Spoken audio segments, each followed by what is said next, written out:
Olá e bem-vindos ao Cantinho da História.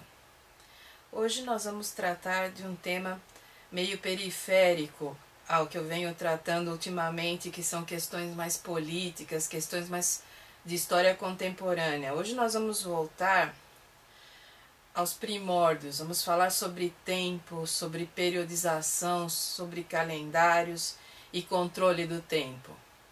Essa questão surgiu para mim na semana passada, quando eu estava preparando o vídeo sobre Revolução Russa. E de repente me lembrei que, embora a Revolução tenha ocorrido em 17 de outubro, foi 17 de outubro pelo calendário russo, que para nós é novembro.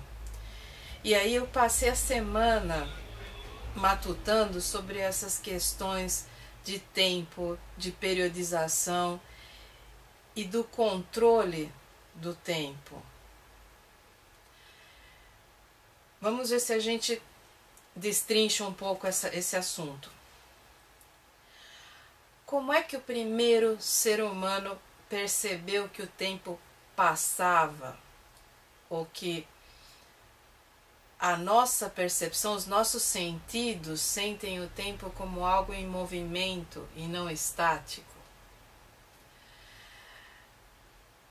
O ser humano primitivo, o Homo sapiens, olhava para o céu e, à medida que o tempo passava, o céu mudava de composição. A lua mudava de formato, as estrelas, os planetas mudavam de lugar. Quer dizer, para aquele ser profundamente apavorado com a realidade, com aquela sucessão de dias e noites que ele mal conseguia entender, o fato daquelas luzes no céu mudarem constantemente chamava a atenção.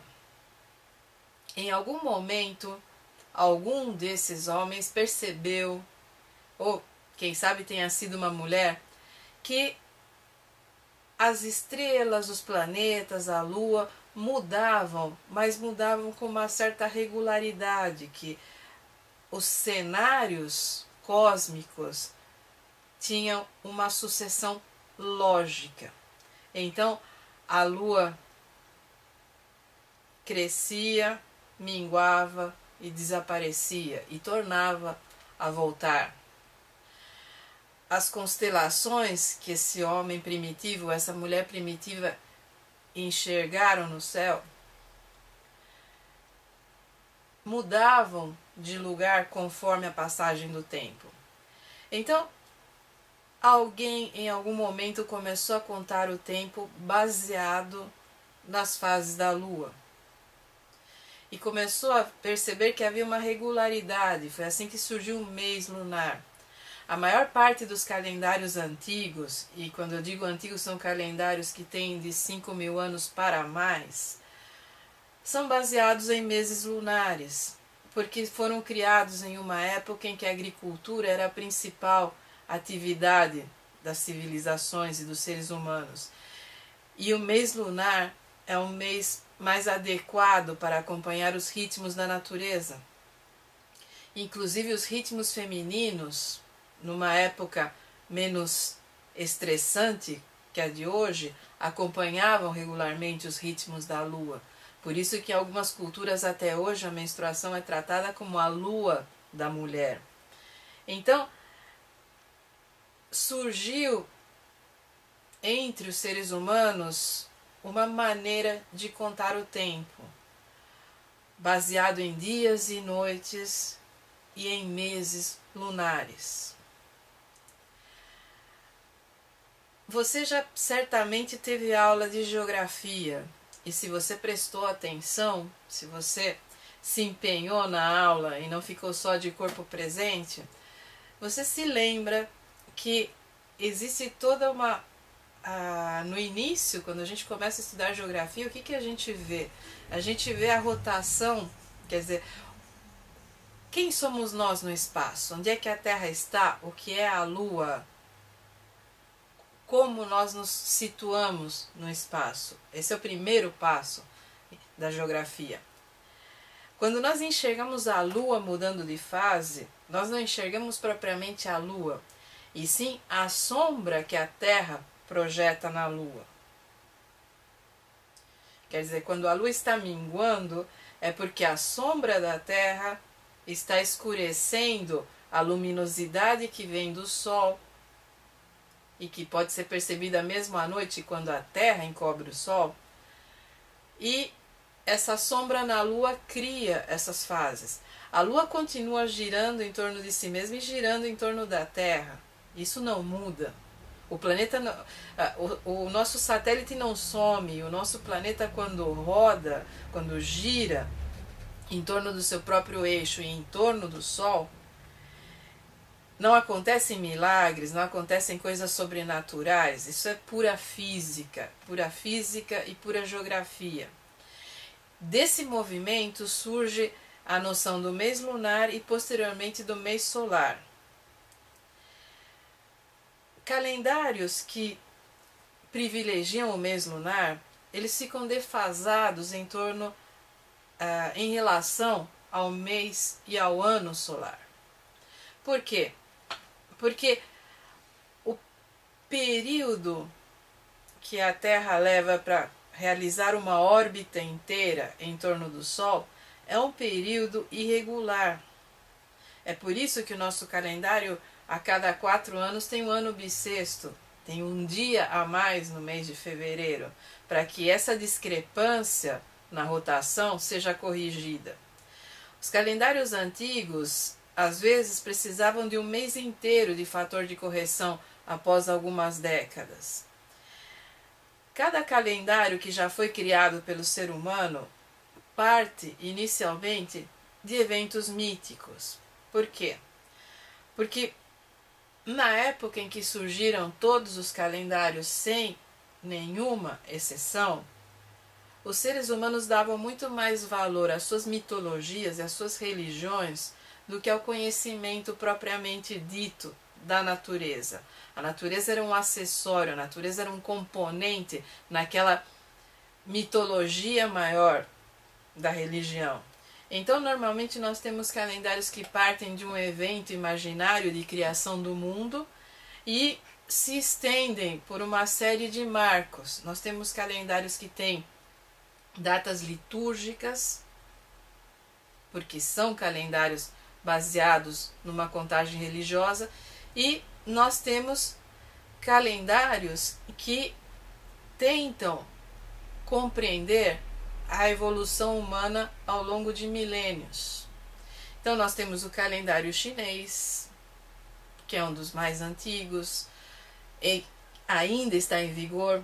Mais antigo que um calendário chinês é o calendário babilônio, mas esse não se encontra mais em vigor. Nós temos o calendário hebraico, que também tem para mais de 4.000 anos de existência. Nós temos o calendário muçulmano, que é mais recente que o calendário cristão. O calendário que nós usamos é o calendário gregoriano, que foi criado no século XVI pelo Papa Gregório. Uma das coisas mais interessantes, que diz muito a respeito de como se deu a geopolítica do nosso planeta, é que hoje o calendário de trabalho aceito por convenção para evitar problemas é o calendário gregoriano, é o calendário cristão. Mas mais da metade da humanidade não vive de acordo com esse calendário em seus próprios países. A China tem seu próprio calendário, os países árabes, os países muçulmanos em geral têm seu próprio calendário, que está em seu século XVI, se eu não me engano. Há no mundo uma convivência hoje de datações diferentes. Para o historiador isso é uma balbúrdia, porque a absorção de vários calendários ao longo do tempo, a sobreposição, o imperialismo que foi realizado ao impor o calendário cristão a todo o Ocidente, tem toda uma história de abusos e crueldades precedendo. Vamos pensar um pouco em termos de terminologia. Mesmo que isso pareça redundante, vamos pensar em semântica.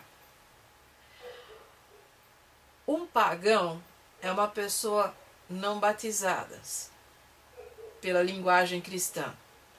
Então, para os cristãos, todos os outros povos eram pagãos. Não necessariamente, como muitas vezes é usado até hoje, pagão significa ignorante. Por ocasião do surgimento do cristianismo, a maior parte das outras culturas era extremamente mais sofisticada cientificamente e filosoficamente que os cristãos. Mesmo por ocasião da existência do Papa Gregório, uma boa parte do conhecimento humano estava jogado às traças por causa do fundamentalismo religioso. Então, o que nós temos quando o cristianismo se espalha pelo Ocidente a ferro e fogo, queimando quem não acreditava, destruindo as culturas existentes, destruindo as mitologias que o precederam, sobrepondo seu calendário litúrgico às datas e às comemorações dos povos pagãos. O que nós temos ali é a história do nosso desenvolvimento aqui no Ocidente. Porque quem controlava o tempo, quem controlava a maneira de contar o tempo, controlava a maneira de contar a história também, controlava a maneira de reger a política. Não é à toa que em todas essas civilizações antigas, astecas, maias, egípcios, babilônios, celtas, a contagem do tempo, a idealização dos calendários estava a cargo dos sacerdotes. O que isso nos diz sobre o ser humano? Além do fato de que o ser humano é extremamente manipulável e suscetível a mitologias de todos os tipos, nos diz também que quando as mitologias concorrem entre si, a tendência é que a mitologia que se sobrepõe às outras acabe por sobrepor as suas efemérides, a sua liturgia ao que já existe. É por isso que eu abordei isso um pouco naquele vídeo sobre Horus e Jesus. Mas quando se trata da contagem do tempo, quando se trata dessa história do controle, de como é que nós vamos perceber o tempo, aí que nós temos muito em que pensar. Todo mundo deve estar lembrado que nos últimos 4 anos o mundo esteve para acabar várias vezes. E para a delícia, né, da mídia televisiva e os delirantes da internet, calendários maias, profecias, Nostradamus e o Diabo A4 foram invocados para sugerir que a humanidade estava chegando ao fim. Nós somos suscetíveis a esse tipo de barbaridade, por quê? Porque todos os nossos calendários se baseiam em mitologia. O próprio calendário usado hoje, que é o calendário gregoriano e que substituiu o calendário juliano, que foi criado por Júlio César, parte de um evento que é mitológico, que é o nascimento de Cristo. O marco zero, que divide o calendário em 2, é uma arbitrariedade, é um absurdo, porque você tem... Como é que você ensina uma criança de 7 anos que o tempo se conta para trás? Que você tem um evento que separou o tempo e que daqui para frente se conta de um jeito, daqui para trás se conta de outro. Como é que você ensina um calendário reverso? Você pega uma criança de 5ª série e começa a falar de Egito, Grécia e Roma, e o calendário é reverso. Quer dizer, a pessoa vai morrer antes de ter nascido nas contas da criança. Essa ideia mitológica de que Jesus nasceu naquele marco zero já foi totalmente descartada, porque ao pegar o ano de 754, se eu não me engano, para estabelecer esse marco zero, não se levou em conta que Herodes já havia morrido. E pela mitologia bíblica, no ano em que Jesus nasceu, Herodes estava vivo. Tanto que se conta aquela fábula do massacre dos inocentes.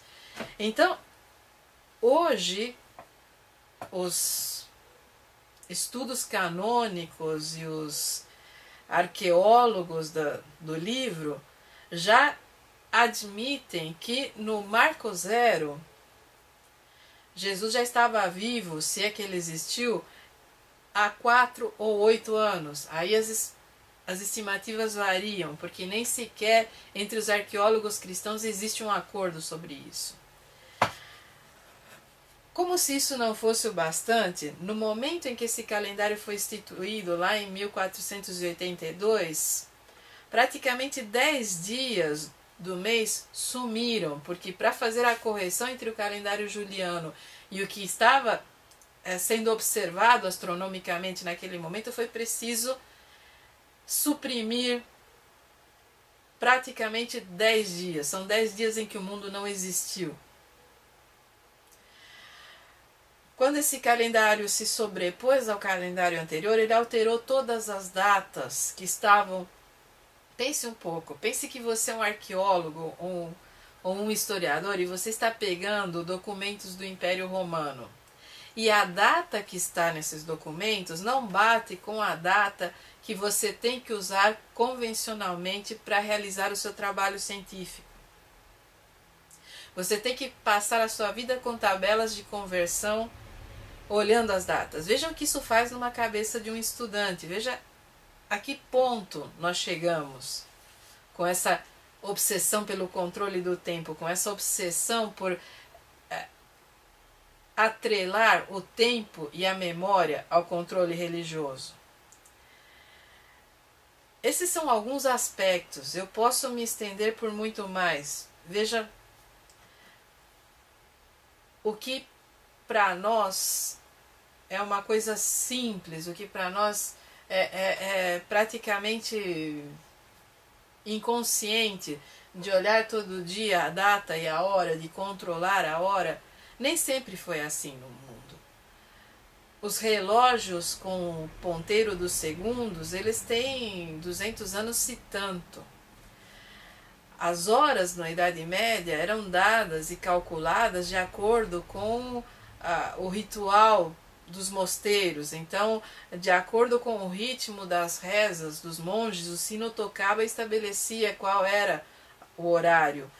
Então, quando o homem era agricultor, quando o ser humano era basicamente vivia em sociedades mais simples do ponto de vista econômico, embora fossem bem complexas do ponto de vista político e social, não era necessário a existência do segundo, a existência do controle. Por quê? Porque o homem levantava quando o sol nascia, fazia o que tinha que fazer no campo de acordo com a fase da lua, de acordo com o clima da estação do ano, e a vida se sucedia sem maiores transtornos, porque as exigências da passagem do tempo eram simples. Havia o tempo de trabalhar, havia o tempo de orar, havia o tempo de dormir. À medida que o homem estabeleceu relações econômicas mais complexas e criou máquinas que passaram a realizar trabalhos em determinados ritmos, a percepção do tempo teve que se sofisticar, e foi assim que surgiram os relógios com ponteiro de segundos. Porque o ponteiro de segundos só é necessário quando você tem que cronometrar o tempo de uma ação, quando você tem que realizar essa ação com minúcia de segundos. Senão, ele é totalmente desnecessário. A humanidade viveu sem esse tipo de controle por milênios. Não estou falando da era cristã, não estou falando desses 2000 anos que nós somos educados na escola para acreditar que são o suprassumo da humanidade.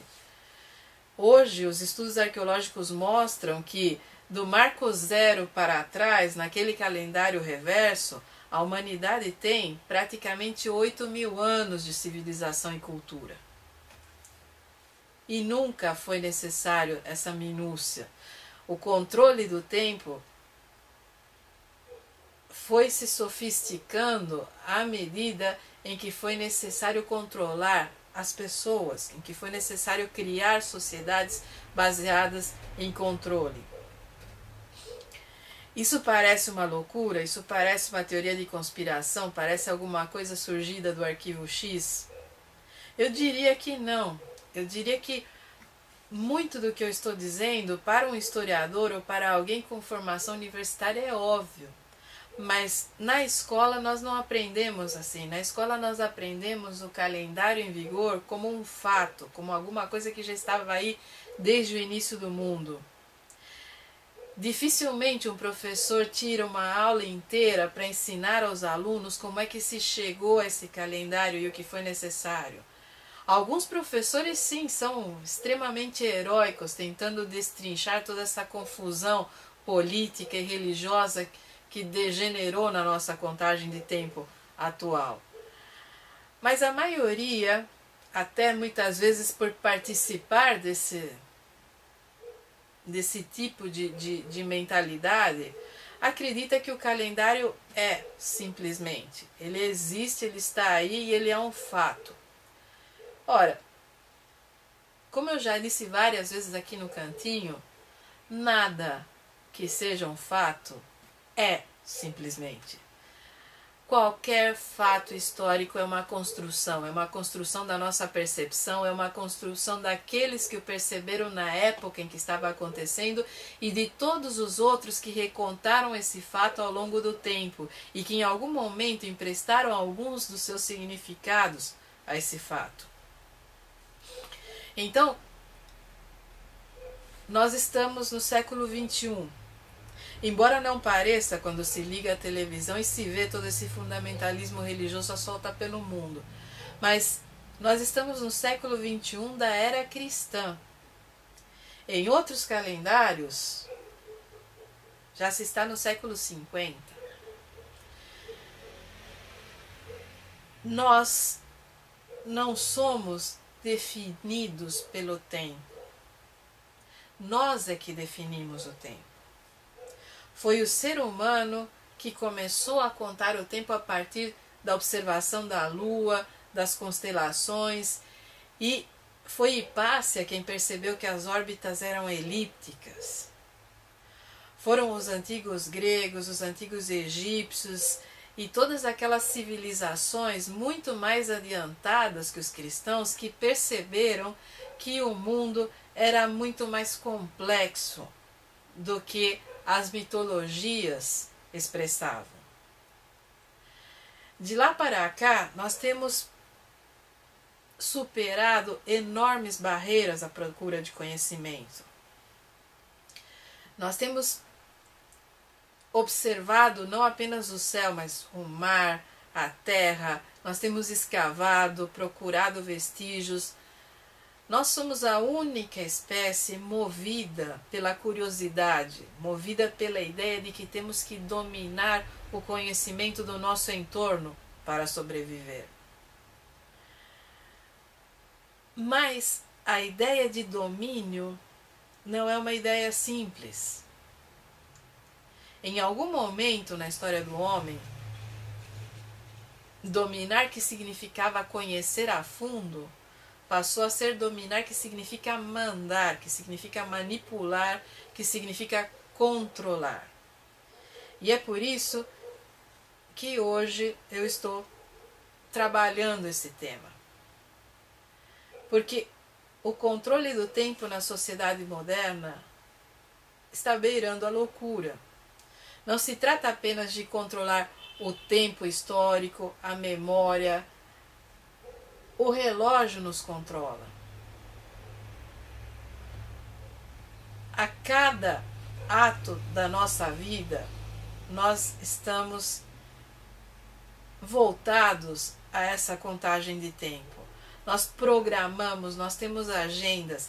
Crianças de 6 anos têm agendas.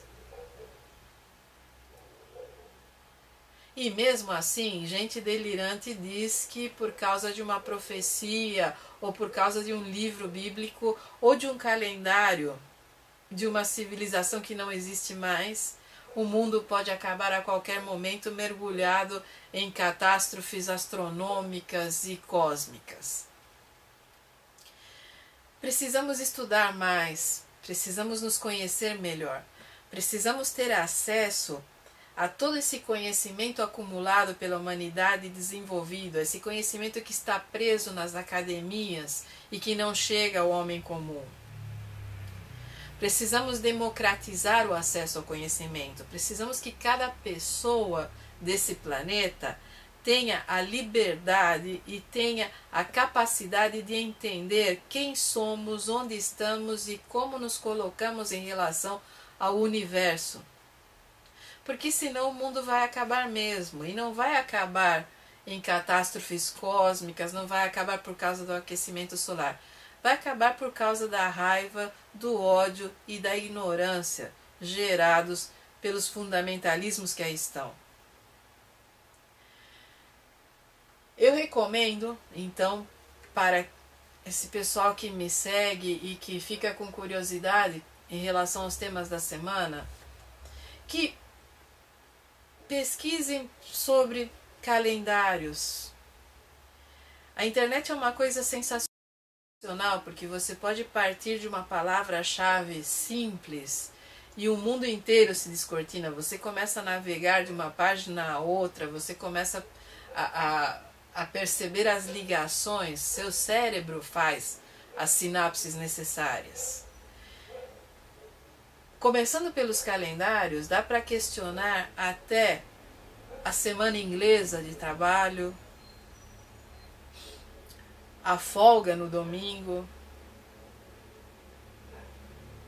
Cada uma das nossas referências em relação ao tempo tem fundo histórico. Foi criada em algum momento e serve a algum interesse específico. Então, cuidado quando você pensa que o tempo apenas é, que o tempo passa e te arrasta, que a vida vai ter que ser o que for. Deixe o fatalismo de lado, deixe o fundamentalismo, deixe todas essas superstições e todos esses ranços que a humanidade carrega há milênios e comece a pensar que se nós criamos essas convenções de tempo, nós também podemos mudá-las, nós podemos humanizar essas concepções de tempo, nós podemos desacelerar esse relógio da vida moderna que está nos matando rapidamente. Não adianta nada a medicina dizer que nós podemos viver 120 anos se o ritmo de trabalho nos massacra e nos torna velhos aos 50. Então, pense, reflita, procure se informar. Os absolutos nunca são absolutos. E o que parece monolítico, sempre é passível de questionamento. E se houver alguma dúvida, é só entrar em contato que eu respondo.